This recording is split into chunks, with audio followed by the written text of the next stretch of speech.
Olá pessoal, tudo bem? Então, vamos dar sequência no nosso conteúdo de carteira CAPM, risco e retorno. Então, eu coloquei para vocês ali, uma lista de exercícios. Esses exercícios a gente vai fazer agora de 1 ao 5, para a gente pelo menos ter um conhecimento e uma explicação sobre alguns desses conteúdos, tá bom? O restante do item 6 ao 16, então, são exercícios que vocês precisam resolver, certo? Então, depois eu digo o gabarito para vocês, mas por enquanto eu vou resolver os exercícios de 1 a 5, e daí depois vocês resolvem os outros exercícios sozinhos, tá bom? Eu passo o gabarito e daí vocês me perguntam se vocês tiverem alguma dúvida, tá bom, pessoal? Então, exercício número 1 está falando o seguinte. Então, ele quer analisar qual que vai ser o retorno de uma determinada ação e ele quer saber o desvio padrão e o que a gente chama de coeficiente de variação. A fórmula de coeficiente de variação, pessoal, ele vai ser com base no cálculo de desvio padrão dividido pela média do retorno de cada uma das ações que você tem interesse. Então, vamos resolver aqui, ó. Então, ele está dizendo que esses aqui são cenários que podem acontecer, as probabilidades dos cenários acontecerem e os retornos específicos para cada um deles. Então, se a gente for jogar o somatório das probabilidades, tem que dar 100%. Esses são os retornos. O que a gente tem que fazer? Para começar a calcular o desvio padrão, a gente tem que calcular a variância primeiro. O cálculo da variância, pessoal, a gente já viu. Então, a variância, primeiro a gente começa a gente faz o cálculo da multiplicação da taxa de retorno com relação à probabilidade. Então, a gente vai fazer isso para cada um dos casos, a multiplicação, para saber, então, a proporcionalidade. A gente achou que a média de retorno, então, é de 11,40. Então, em média, com essas probabilidades, a tendência é que essa ação tenha uma média de retorno de 11,40. Para o cálculo da variância, então, a gente vai pegar, com base nessa média e no retorno, que é a expectativa para cada um dos cenários, então a gente vai fazer uma subtração.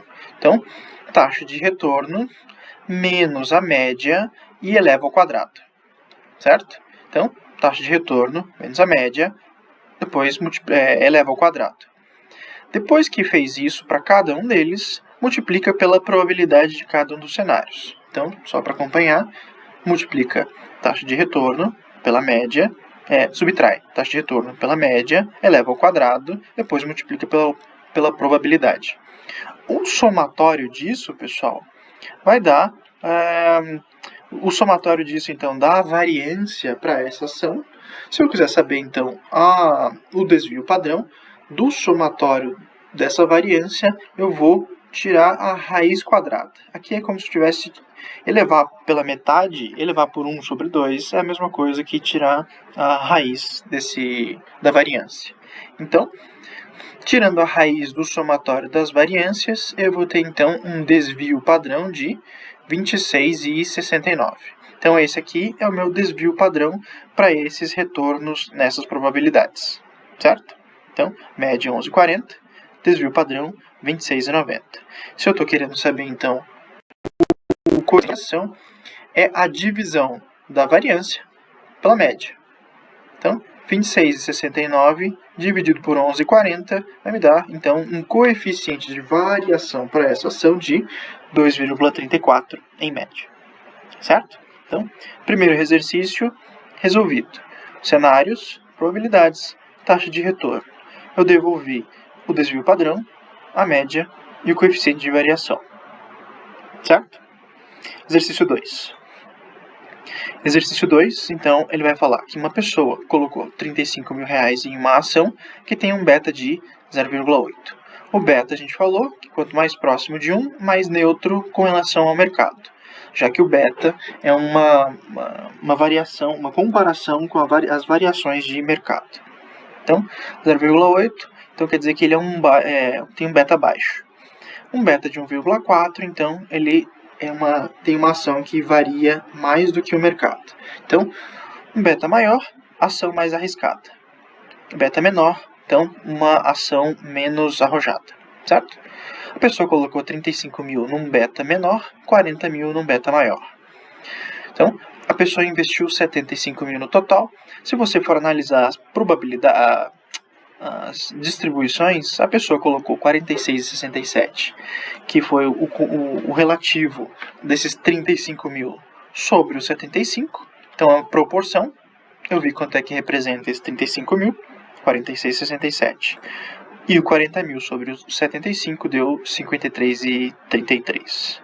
Então eu vi primeiro as probabilidades. O somatório disso, pessoal, não precisa nem dizer que tem que dar 100%.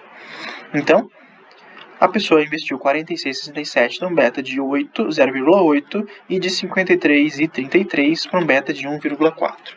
Se eu quero saber o beta da carteira, então eu faço uma média com base nessas proporções.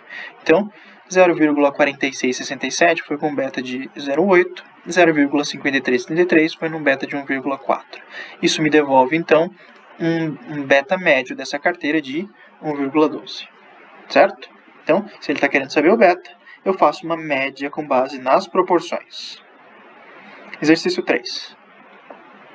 Então, aqui ele já está querendo saber, com base naquela fórmula de uma precificação de uma carteira, ele já está dizendo que a taxa livre de risco é de 5%, o prêmio por aceitar esse risco com relação ao mercado é de 6%, e ele quer saber então qual vai ser o retorno esperado para todo o mercado de ações e qual vai ser a taxa requerida se você tivesse um beta de 1,2.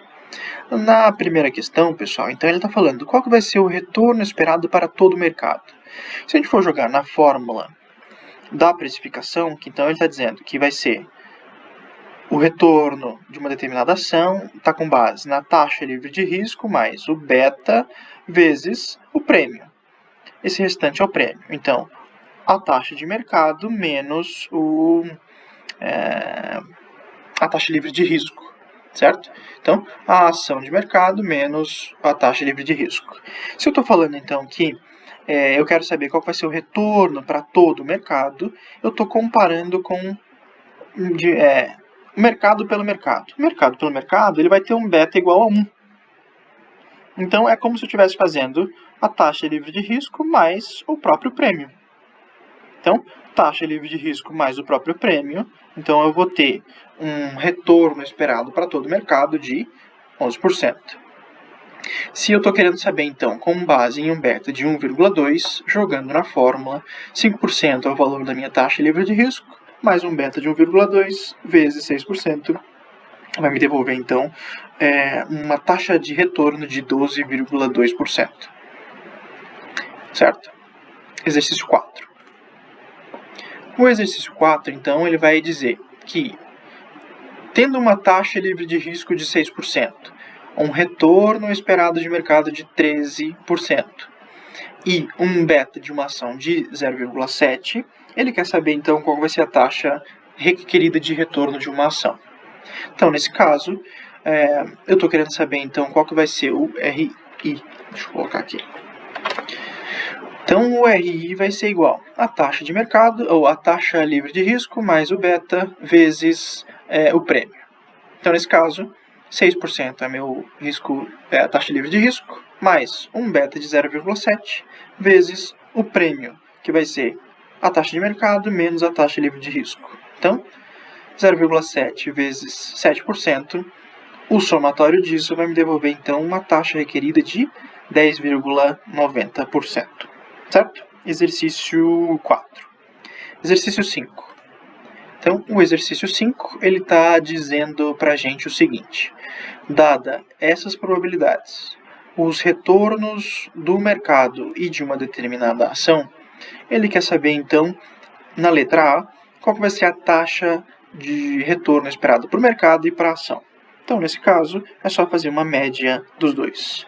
Tendo as probabilidades, os retornos dos mercados, então eu estou falando de um somatório das multiplicações. O somatório das multiplicações vai ser 30% vezes 15, mais 40 vezes 9, mais 30 vezes 18. O somatório disso vai me dar 13,5%. Então, primeira média de mercado vai ser de 13,5. A ação J, então, fazendo a multiplicação com as probabilidades. Então, o somatório das multiplicações vai ser, então, igual a 11,60. Certo? Então, achei as médias. Letra B. Então, desvio padrão para o mercado e para a ação J. Para achar o desvio padrão, a gente já achou a média, a gente precisa achar a variância, depois, se eu tiro a raiz quadrada, eu vou achar o valor do desvio padrão. De novo, a variância, pessoal, então vai ser o valor do retorno esperado menos a média elevado ao quadrado. Se eu faço isso, então eu elimino qualquer valor negativo. Esse menos esse eleva ao quadrado. Depois disso, multiplica pela probabilidade. Faço isso para todos. O somatório desses valores, então, vai me devolver a variância do mercado. Se eu estou querendo saber o desvio padrão, então eu tiro a raiz do somatório dessas variâncias, que vai então me devolver um valor de 3,85 para o mercado. Depois, mesma coisa para a ação J, subtração do retorno esperado para esse cenário menos a média elevado ao quadrado, daí eu elimino qualquer valor negativo quando eu elevo ao quadrado, multiplico pela probabilidade. O somatório disso vai me dar a variância, tirando a raiz quadrada, vai me dar então um desvio padrão de 6,22%. Então, desvio padrão para cada uma das ações de mercado e a ação J.